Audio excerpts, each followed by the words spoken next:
السلام علیکم ناظرین حضرات، چینل کو ابھی سبسکرائب نہیں کیا ہے تو چینل کو سبسکرائب کر لیجئے، ساتھ میں بیل آئیکن ضرور دبا دیجئے تاکہ آنے والی ویڈیو کی نوٹیفیکیشن آپ کو ملتی رہے۔ یہی قرآن جو سب سے سیدھا راستہ دکھاتا ہے۔ مسلمان تباہ اس لیے ہوئے کہ قرآن سے رہنمائی حاصل کرنا چھوڑ دیا۔ مسلمان برباد اس لیے ہوئے کہ آقائے کریم صلی اللہ علیہ وسلم کے فرمان پر عمل کرنا اور ان کو آئیڈیل بنانا چھوڑ دیا۔ آج ہم ماتم کر رہے ہیں، پشیمانی کا ڈھنڈورا پیٹ رہے ہیں، تباہی کا مرثیہ گا رہے ہیں، اور ہم کہہ رہے ہیں زمانہ اپنے پیروں تلے ہمیں روندنے کی کوشش کر رہا ہے، ہم کیا کریں؟ کچھ کرنے کی ضرورت نہیں، بس ایک ہی چیز، اللہ اور اس کے رسول جس طرف چلنے کا حکم دے اس طرف چلو، اور جس طرف جانے سے روکتے ہیں اس سے رک جاؤ۔ اتنا کرنا تمہارا کام ہے، کامیابی دینا رب کا کام۔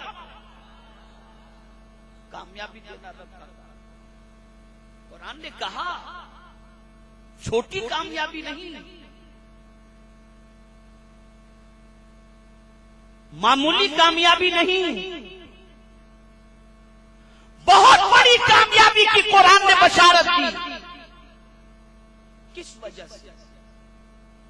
یہ نہیں فرمایا کہ تمہارے پاس کروڑوں روپے ہوں گے تو تم کامیاب، اربوں روپے ہوں گے تو تم کامیاب۔ دو ہی چیزوں کا ذکر کیا، بس یہ دو چیزیں تم اپنا لو، ہم تمہیں کامیابی عطا کریں گے۔ اور سن لو، معمولی کامیابی نہیں، رب فرماتا ہے وَمَن يُطِعِ اللَّهَ وَرَسُولَهُ فَقَدْ فَازَ فَوْزًا عَظِيمًا۔ جس نے اللہ اور اس کے رسول کی اطاعت کی، بے شک اس نے بڑی کامیابی حاصل کی۔ یہ مسلمان سب کی سنتا ہے، اللہ اور اس کے رسول کی نہیں مانتا۔ لیڈر بول دے مان لیا،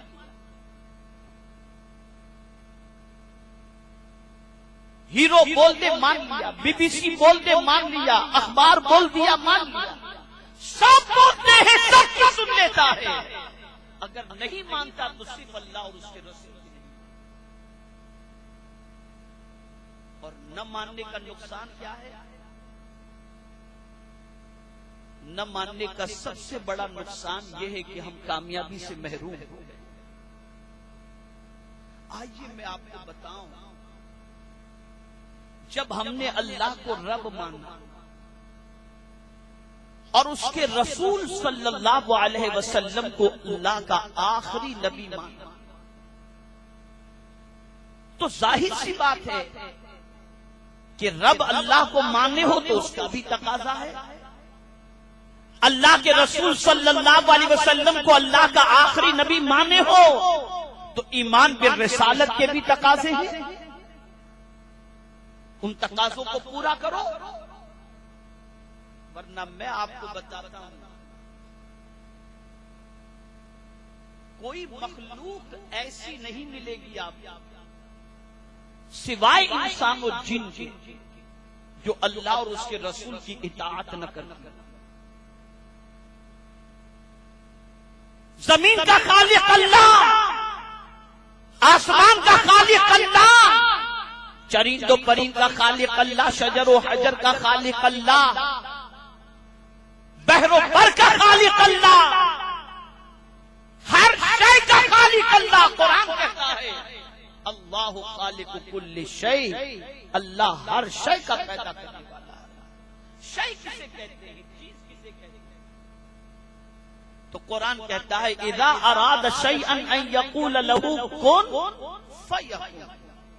جب اللہ کسی شے کا ارادہ کرتا ہے، فرماتا ہے ہو جا، وہ چیز وجود میں آ جاتی ہے، عدم سے جو چیز وجود میں آ گئی وہی شے ہے، اور ہر شے کا حال کیا ہے؟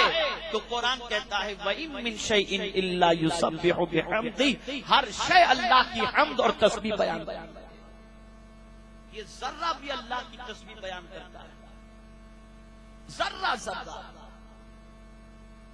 کوئی شے ایسی نہیں جو اللہ کی تسبیح نہ کرتی ہو۔ یہی وجہ تو ہے کہ آقا کریم رؤوف و رحیم علیہ تحیت و تسلیم دو قبروں کے پاس سے گزرے تو آقا کریم صلی اللہ علیہ وسلم نے دیکھا ان دو قبر والوں پر عذاب ہو رہا ہے۔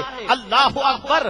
آقا کریم صلی اللہ علیہ وسلم نے درخت کی ٹہنیاں توڑی اور اس کے بعد ان دونوں قبروں پر رکھ دیا۔ اللہ اللہ! ان ٹہنیوں کو رکھنے کا فائدہ کیا ہے؟ ان ٹہنیوں سے اس قبر والے کو کیا فائدہ پہنچے گا؟ تو بتایا گیا جب تک یہ ٹہنیاں کر رہے گی قبر والے کو فائدہ پہنچے گا، اس لیے کہ ہر ٹہنی اللہ کا ذکر کرتی ہے اور اللہ کے ذکر سے قبر والے کو فائدہ پہنچے گا۔ اور یہ تو حدیث شریف سے کہ سرکار نے دونوں قبر والوں پر عذاب دیکھ لیا، پتا چلا نبی صرف زمین کے اوپر نہیں زمین کے اندر والا حال بھی دیکھ لیتے ہیں۔ اور اسی لیے تو بریلی کے تاجدار کہتے ہیں نیچی آنکھوں کی شرم و حیا پر درود، اونچی بینی کی رفعت پہ لاکھوں سلام۔ نبی کی نظر معمولی نہیں ہوتی، بہت اونچی نظر ہوتی ہے، بہت اعلیٰ نظر ہوتی ہے۔ اللہ نے ہر نبی کو یہ کمال دیا کہ وہ زمین کے اندر کے حالات اور مردے کے حالات کو بھی دیکھ لے۔ جانتے ہیں آپ حضرت عیسیٰ روح اللہ علیہ السلام بڑے رقیق القلب، ایک قبرستان کے قریب سے گزرے، بوسیدہ قبر تھی، دیکھا آپ نے اس قبر کے قریب سے گزرتے ہوئے کہ اس قبر والے پر عذاب ہو رہا، دل میں خیال پیدا ہوا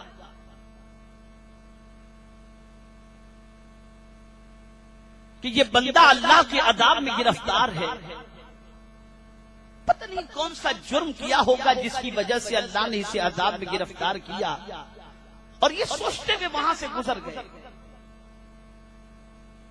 کچھ دیر کے بعد حضرت عیسیٰ علیہ السلام پلٹ کر اسی قبر کے قریب سے جب گزرنے لگے تو کیا دیکھتے ہیں کہ قبر پر سے عذاب اٹھا لیا گیا ہے اور قبر کو اللہ نے باغ میں تبدیل کر دیا، وہ قبر باغ میں تبدیل ہو گئی ہے۔ حضرت عیسیٰ روح اللہ علیہ السلام نے بارگاہ سمدیت میں معروضہ پیش کیا، اے میرے کریم، تھوڑی دیر پہلے میں یہاں سے گزرا تھا تو قبر والے کو عذاب میں گرفتار دیکھا، اور اب جب میں آ رہا ہوں تو دیکھ رہا ہوں کہ قبر والے پر سے عذاب اٹھا لیا گیا اور اس کی قبر باغ میں تبدیل ہو گئی۔ میرے کریم، عذاب کی وجہ کیا اور عذاب کو اٹھانے کی وجہ کیا؟ ندا آتی ہے اے عیسیٰ، بڑا گنہگار تھا یہ شخص، بڑا پاپی تھا یہ شخص، گناہوں میں ڈوبا ہوا تھا یہ شخص، جس کے عوض کے اندر اللہ عز و جل ارشاد فرماتا ہے میں نے اسے عذاب میں گرفتار کیا تھا، لیکن مرنے سے پہلے اپنی بیوی کو اس نے حاملہ چھوڑا تھا، اور آج اس عورت کے شکم سے جو بچہ پیدا ہوا تھا وہ بچہ اس عمر کو پہنچا کہ کچھ زبان سے ادا کر سکے۔ تو اے عیسیٰ، معاملہ دراصل یہ ہے کہ اس شخص کا بچہ، یہ گنہگار باپ کا بچہ جو زمین پر پیدا ہو کر اس عمر کو پہنچا کہ کچھ بول سکے، تو آج اس نے کچھ کہا، اس کی زبان سے کچھ نکلا، اور اے عیسیٰ تمہیں معلوم ہے کیا نکلا؟ آج اس بچے نے مجھے بسم اللہ الرحمن الرحیم کہہ کر، رحمان و رحیم کہہ کر کے مجھے یاد کیا ہے۔ اے عیسیٰ، میری رحمت کو حیا آ گئی کہ جس کا بچہ زمین کے اوپر مجھے رحمان و رحیم کہہ کر پکارتا اس کے باپ کو قبر میں عذاب کیسے دوں؟ اس لیے اس بچے کے باپ پر سے میں نے عذاب کو اٹھا لیا، اور سن لو یہ تھوڑی دیر کے لیے نہیں، ہمیشہ کے لیے اس وقت عذاب کو اٹھا لیا گیا۔ تو حضرت عیسیٰ نبی قبر میں مردے پر عذاب ہو رہا ہے، آپ وہ بھی دیکھ رہے ہیں۔ اور خود رسول اعظم صلی اللہ علیہ وسلم شب معراج تشریف لے گئے تو فرماتے ہیں کہ میں نے موسیٰ کلیم اللہ کو دیکھا کہ اپنی قبر میں نماز ادا کرتا۔ تو نبی کی نگاہیں عرش کو بھی دیکھتی ہیں، فرش کو بھی دیکھتی ہیں، اور تحت الفرش کو بھی دیکھا کرتی ہیں۔ نبی سے اللہ کوئی چیز چھپی ہوئی نہیں رکھتا، وہ جو چاہے اپنے نبی کو دکھا دیا کرتا ہے۔ تو عرض یہ کر رہا تھا، ہر شے اللہ کی تسبیح کر رہی ہے، ہر شے اللہ کی یاد میں لگی ہے۔ اسی لیے تو فرمایا گیا، تفسیر قرطبی میں موجود ہے کہ جب تم گھر کا دروازہ بھی بند کرو تو بسم اللہ الرحمن الرحیم پڑھ کر کے بند کرو، اور فرمایا گیا کہ جب تم دروازہ بند کرتے ہو تو دروازے کی جو چرچراہٹ کی آواز آتی ہے، در حقیقت وہ چرچراہٹ کی آواز اس دروازے کا اللہ کی تسبیح کرنے کی آواز ہوتی ہے۔ وہ اللہ کی تسبیح، ہر مخلوق اللہ کی اطاعت کر رہے ہیں۔ اور کیسی اطاعت؟ کہ علم توقیت کا ماہر،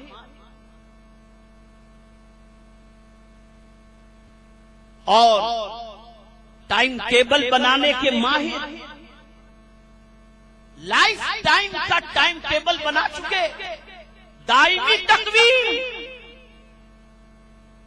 اور کتنے کانفیڈنس سے بنائے کہ سورج اتنے بڑے بجے طلوع ہوگا، اتنے بجے غروب ہوگا، زوال اتنے بجے ہوگا۔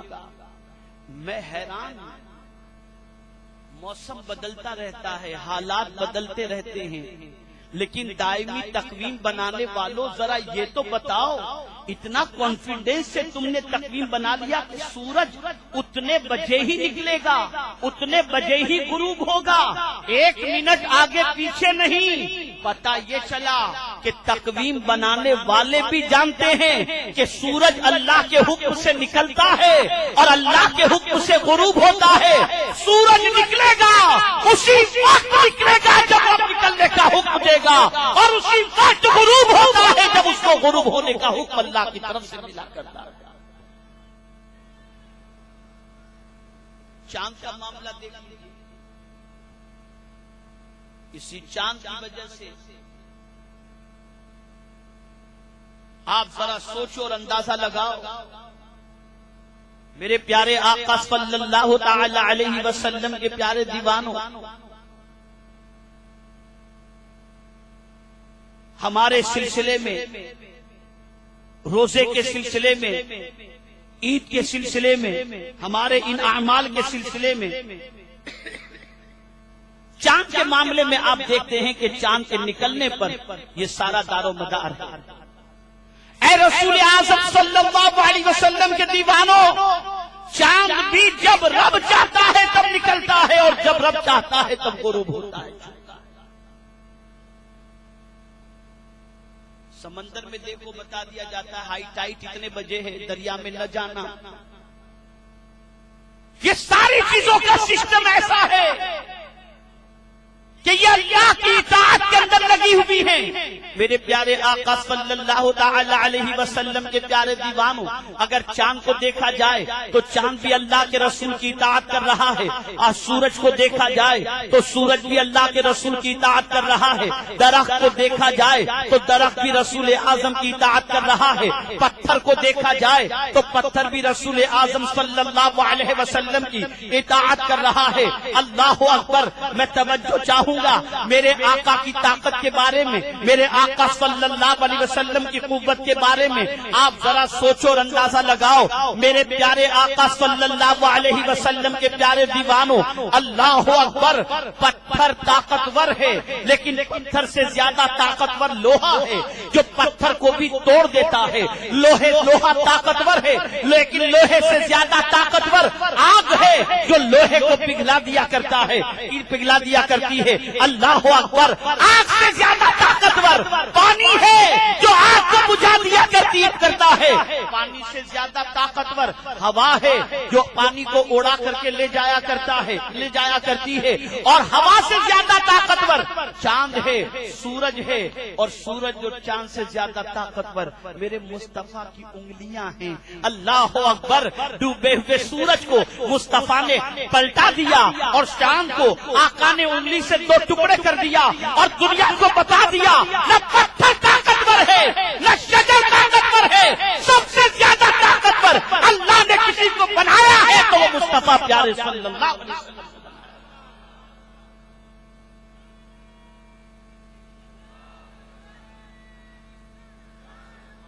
ہر شے اللہ اور اس کے رسول کی بات مان رہی ہے. زمین بھی بات مانتی ہے. یہ زلزلے آ رہے ہیں کس کے حکم سے آ رہے ہیں؟ کس کے حکم سے آ رہے ہیں؟ رب کے حکم سے. انسان آبادی بنا لیتا ہے، مکانات بنا لیتا ہے، محل تعمیر کر دیتا ہے، سب کچھ انسان کر لیتا ہے، لیکن میرے رب کا ایک حکم آتا ہے، بہت دیر بھی نہیں لگتی، چند سیکنڈ کے اندر مکانات ملبے کے ڈھیر کے اندر تبدیل ہو جاتے ہیں. اسی لیے اب جو زلزلے آتے، توجہ چاہوں گا، اب زلزلوں کی کثرت. آج سے 25 سال پہلے سونامی کسی نے سنا بھی نہیں ہوگا. اب نئے نئے نام، سونامی. 25 سال پہلے اتنے زلزلے نہیں آ رہے تھے، اتنے طوفان نہیں آ رہے تھے، اتنی ہلاکتیں نہیں ہوتی تھی، اتنی بربادیاں نہیں ہوتی تھی. اب کیوں ہو رہا ہے؟ وجہ سب سے بڑی یہ ہے کہ زمین کے اوپر جب تک انصاف ہوتا رہے گا، زمین کے اوپر جب تک عدل کا نظام قائم ہوگا، زمین کے اوپر جب تک بدکاریاں نہیں ہوں گی، زمین کے اوپر جب تک کسی بے گناہ پر ظلم نہیں ہوگا، یہ زمین کبھی اللہ عز و جل کے عذاب کے حکم سے مالا مال نہیں ہو سکتی. لیکن جب زمین کے اوپر ظلم بڑھ جائے، ناانصافیاں بڑھ جائیں، اللہ عز و جل کی نافرمانیاں بڑھ جائیں، تو زمین بھی انسان کے وجود کو برداشت نہیں کرتی، وہ اللہ کی بارگاہ میں شکایت کرتی ہے. میرے کریم، اب تو اس کی نافرمانی سے میں تنگ آ چکی ہوں، اب کوئی انتظام کر تاکہ یہ ہلاک اور بربادی کے دہانے پر. ارے یہ زمین کی بات تو بہت مختصر میں نے بتائی، روز کے معمول کو دیکھو. مسلمان کا گھر مسجد کے قریب، اذان کی آواز سنتا ہے، نماز کے لیے نہیں جاتا. فرمایا گیا مسجد کے قریب کسی کا گھر ہو اور اذان کی آواز سن کر نماز کے لیے نہ جائے تو مسجد کے در و دیوار اس بندے کے حق میں اللہ کی بارگاہ میں اس طرح سے عرض کرتی ہیں مسجد کی دیواریں، اے اللہ، اس نے تیرے گھر کو ویران رکھا، تو اس کے گھر کو ویران.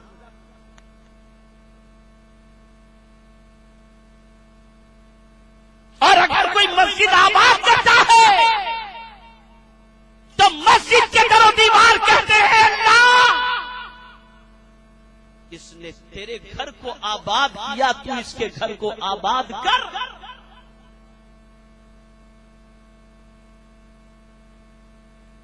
کسی سنی صحیح العقیدہ مسجد امام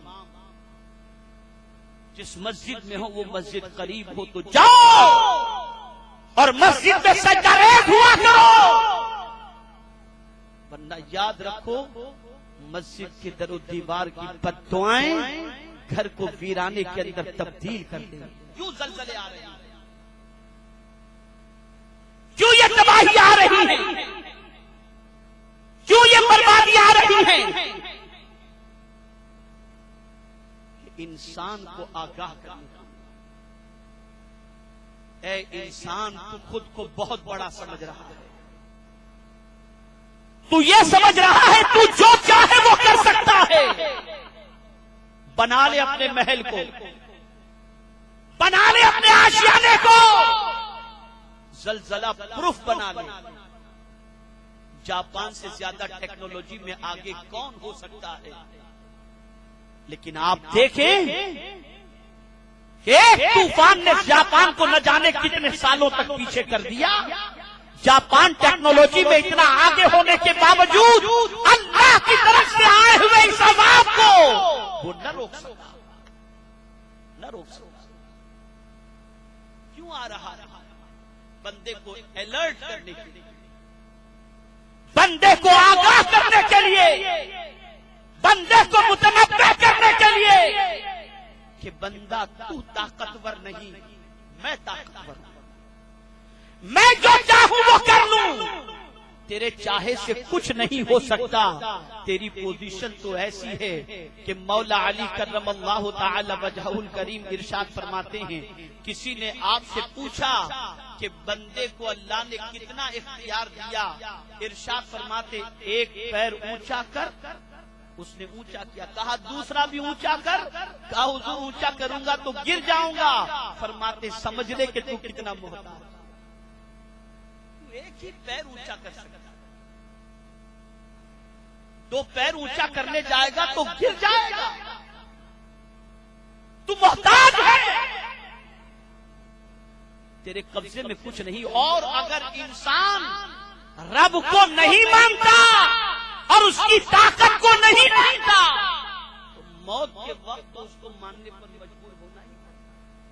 میں قرآن کی روشنی میں سمجھا.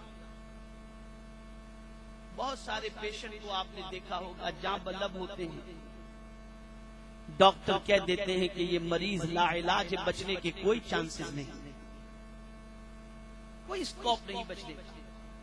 لیکن مریض ارب پتی ہے, خرب پتی ہے.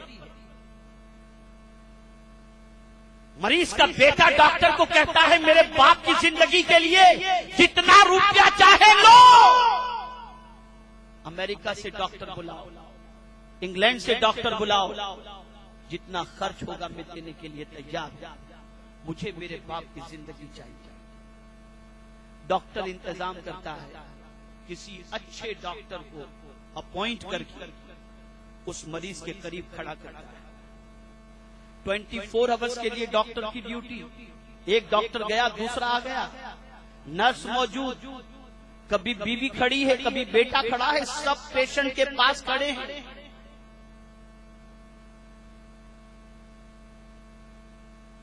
ہر کوئی یہ سمجھ رہا ہے کہ میں پیشنٹ کے قریب ہوں.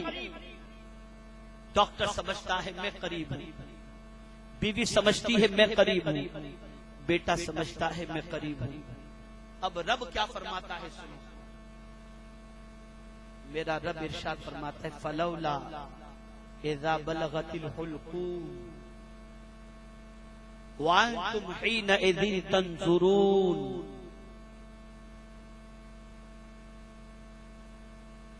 رب ارشاد فرماتا ہے جب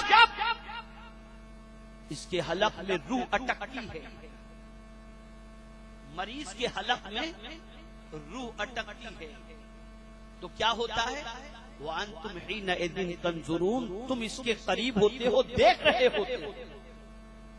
تم مریض کے سامنے ہو, ڈاکٹر مریض کو دیکھ رہا ہے, بیوی مریض کو دیکھ رہی ہے, بیٹا مریض کو دیکھ رہا ہے, اور یہ سب اس مریض کے قریب ہے جس مریض کی روح حلق میں اٹکی ہوئی ہے.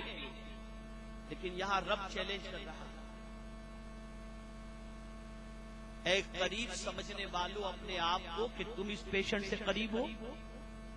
رب فرماتا ہے وَنَحْنُ أَقْرَبُ إِلَيْهِ مِنْكُمْ وَلَكِنْ لَا تُبْصِرُونَ, میں تم سب سے زیادہ اس سے قریب ہوں, اللہ فرماتا ہے میں تم سب سے زیادہ اس مریض کے قریب ہوں لیکن تم مجھے دیکھ نہیں سکتے. بندہ سمجھتا ہے میں قریب ہوں اور رب فرماتا ہے میں تم سے زیادہ قریب ہوں لیکن تم مجھے دیکھ نہیں سکتے. بندہ سوال کر سکتا ہے مولا تو ہے قریب تو نظر کیوں نہیں آئی؟ ہم بچائیں گے، ہم اس کی زندگی کے لیے جد و جہد کریں گے.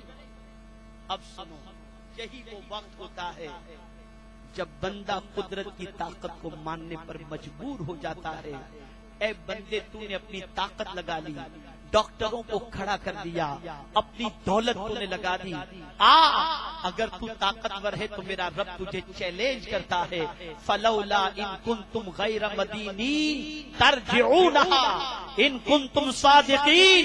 اگر تو بے بس نہیں ہے، اگر تو طاقتور ہے اور بے بس نہیں ہے تو بندے تجھے چیلنج کرتا ہوں، میں اس بندے کی روح نکال رہا ہوں، تجھ میں طاقت ہو تو روح لوٹا کر کے بتا دے.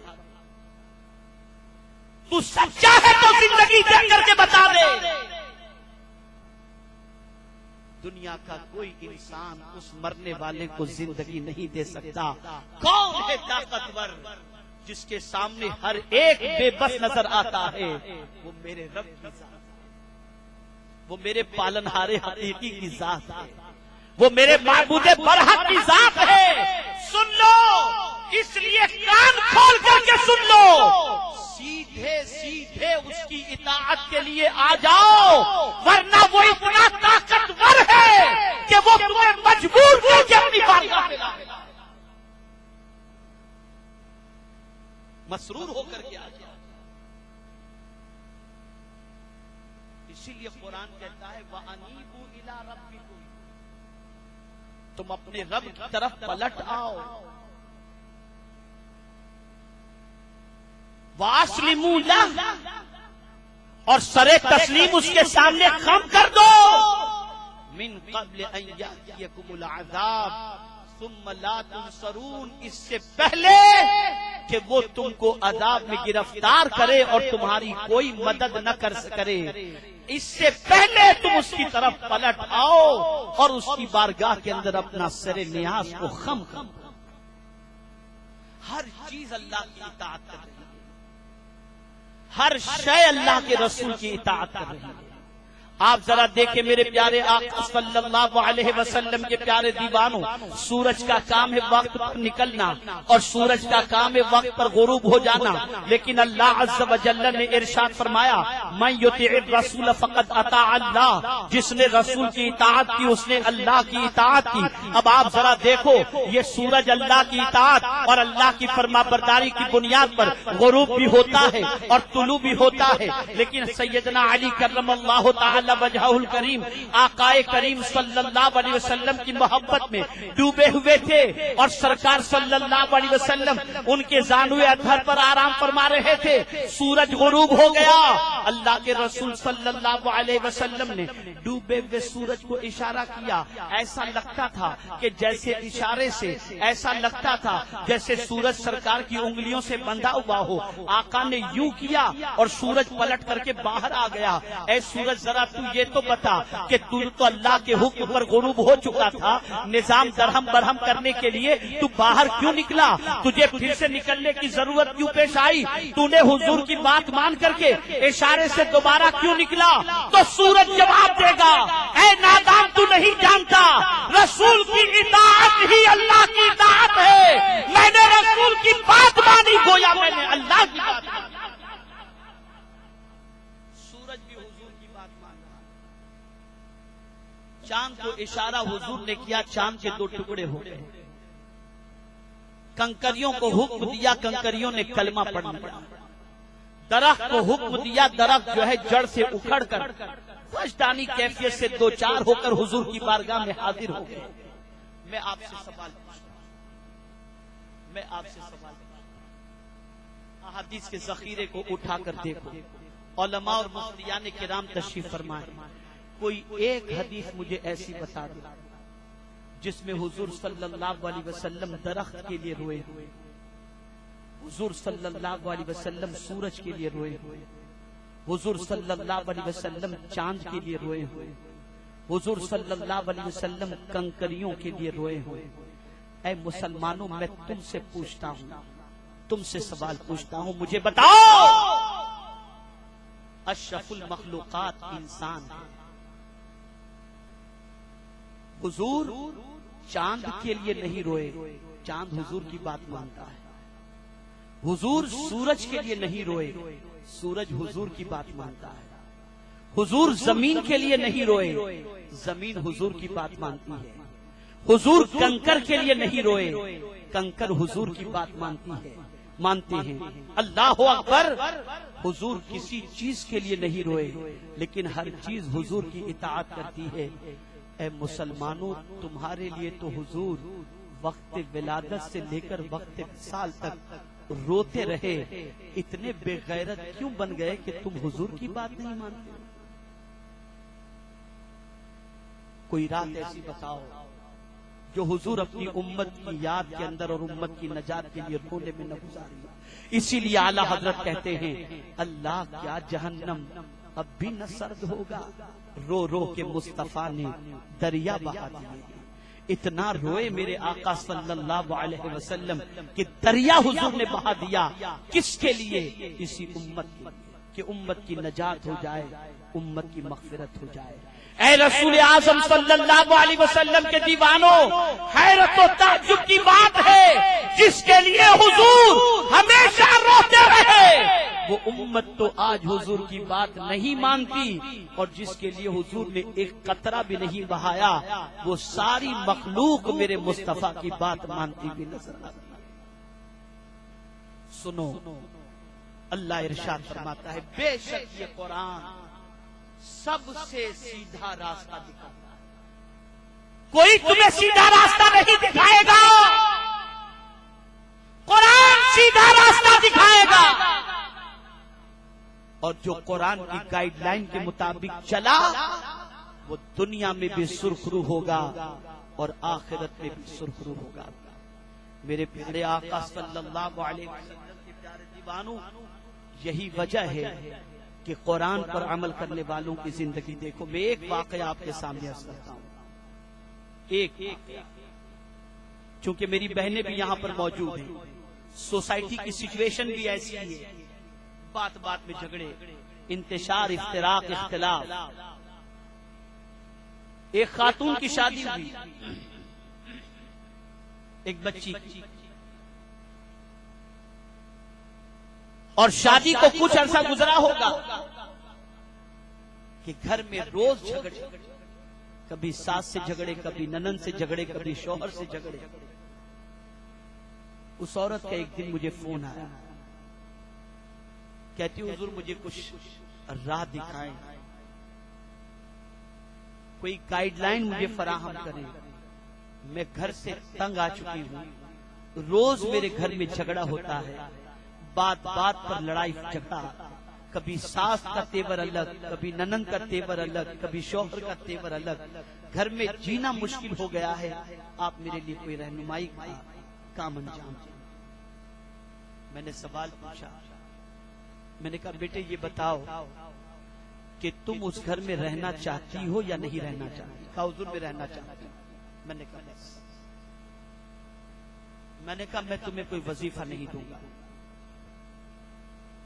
میں تمہیں کوئی تعویذ بھی نہیں دوں گا، میں تمہیں صرف ایک آیت بتاؤں گا، اور میں تم سے گزارش کروں گا کہ اس آیت پر تم عمل کرو۔